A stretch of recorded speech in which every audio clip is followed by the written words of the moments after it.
Welcome to the Banker Lamp. Please enjoy the video. In this video, I will explain how to make mint Kora Pappu. First, let's gather our ingredients. You'll need 1 cup of split pigeon peas, also known as tor dal, and a generous bunch of fresh mint leaves. We'll also use a few green chilies, a small piece of ginger, and a couple of garlic cloves for flavor. Don't forget a little oil, mustard seeds, and curry leaves for tempering. Now, let's cook the dal. Wash 1 cup of split pigeon peas thoroughly under running water. Place the washed dal in a pressure cooker with about 2 cups of water. Cook it for 3 whistles on medium heat, then let the pressure release naturally. The dal should be very soft and easily mashable, almost like a paste.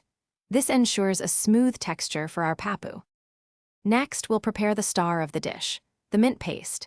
In a blender, combine the fresh mint leaves, green chilies, ginger, and garlic.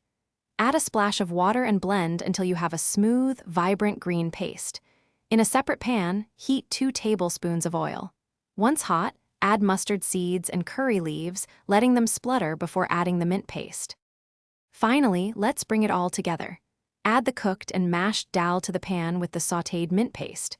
Mix everything well, ensuring the mint paste is evenly distributed throughout the dal. Season with salt to taste and a small pinch of turmeric powder for color. Let it simmer gently for about 5 minutes, allowing all the wonderful flavors to meld beautifully. Serve hot. Thanks for watching. If this was helpful, leave a like and consider subscribing. See you next time.